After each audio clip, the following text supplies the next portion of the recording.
निर्मला हत्याकाण्ड पनि राजनीति भएको होइन त्यतिखेर? तपाईहरु मलाई भन्नुस्, त्यो सानो नानीको लास माथि राजनीति गर्ने को हो त्यतिखेर?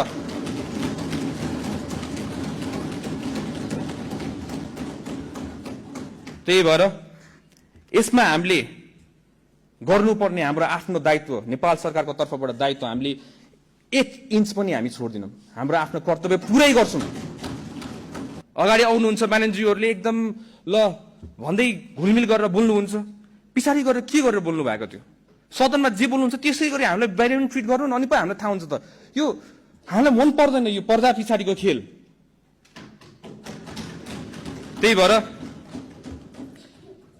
यसको लागि हामीले एउटा छानबिन समिति पनि एउटा गठन गरेका छौं। डीआईजी हाम्रो गोविन्द थपलियाको संयोजकतामा 5 सदस्यको छानबिन समिति हामीले गठन गरेका छौं।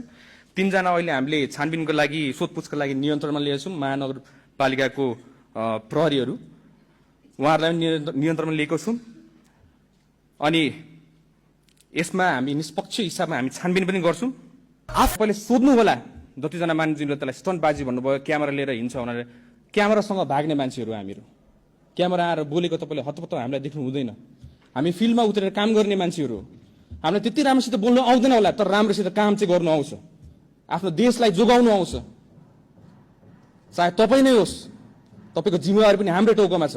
हामीले नै त्यो जिम्मेवारी निर्वाह गरेर हामी तपाईको सुरक्षाको लागि हामी खटिरहेका छौं। हामीले कहिले पनि भनेका छैनौं कुनै दल कुनै पार्टी भनेर हामीले छुटाएको छैनौं यहाँ।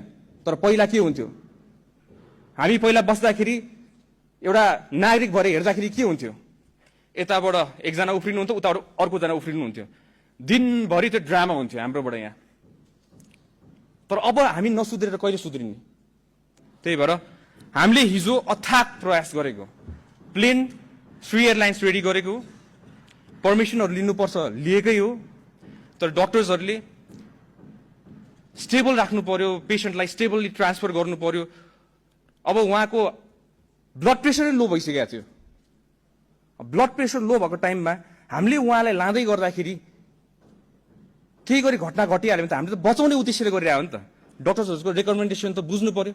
अब यहाँ आएर सबैजना एक्सपर्ट भइसकेका छन्, सबैजना डक्टर्स भइसकेका छन्।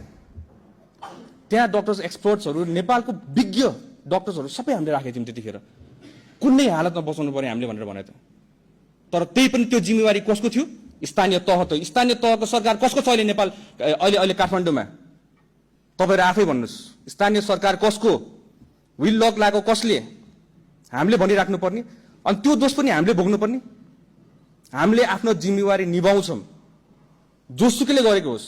आफूले अघि बढ्नुपर्छ, त्यसमा दोष लाउनु हामीलाई छैन। आफूले गर्नुपर्ने कर्तव्य, राज्यले गर्नुपर्ने कर्तव्य त यही त हो त। आफ्नो नागरिकलाई जसरी हामी बचाउनु पर्ने गर्छौं।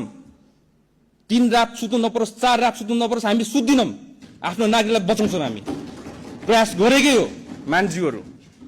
र अहिले आउँदाखेरि आफ्नै साथीभाइहरू मान्छेहरू जो अगाडि एउटा बोल्नुहुन्छ पछाडि अर्कै बोल्नुहुन्छ, चित्त बुझ्दैन रहेछ। यो अगाडि जसरी बोल्नु भएको छ त्यसरी नै पछाडि बोल्नु पर्यो। र बुझ्नुपर्ने कुरा एउटा कुरा, हामी गृह मन्त्रालय हामी एन्फोर्स गर्ने हो।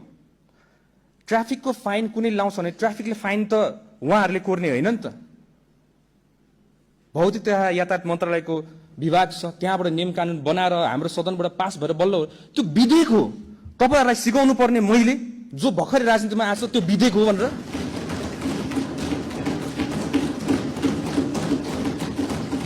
मलाई भन्नुभएको होइन तपाईहरुले, कतिजना मानिसहरूले मलाई भन्नु भएन संविधानको स थाहा छैन यहाँ आएर भने। अहिले आएर संविधान स थाहा नहुने मान्छेले तपाईलाई संविधान सिकाउनु पर्ने यो दिन आएको हो यो सदनमा। त्यही भएर मान्छेहरू यो सम्मानित सदनको गरिमा राखिराखौं। In respected way. नेपाली जनताले धेरै आशा गरेका छन् यसपालि हामीबाट, तपाईबाट पनि आशा गरेका छन्, हामीबाट पनि आशा गरेका छन्। र यसमा पक्ष र विपक्ष भन्नाले एउटै डुङ्गामा चढेर जाउँ न एउटा नेपाल राम्रो बनाउनको लागि। के छ र? गल्ती हाम्रो भयो भने हामी सुधारौँला, गल्ती तपाईबाट सुधारौँला। किन यो भेदभाव कति गर्ने हामीले? यो कति हेर्ने? नेपाली जनताले कति सहने? र यसलाई अहिले आएर कसैको पीडालाई राजनीतिकरण गर्ने कसैको पीडालाई, यस्तो त गर्नु भएन नि हजुर।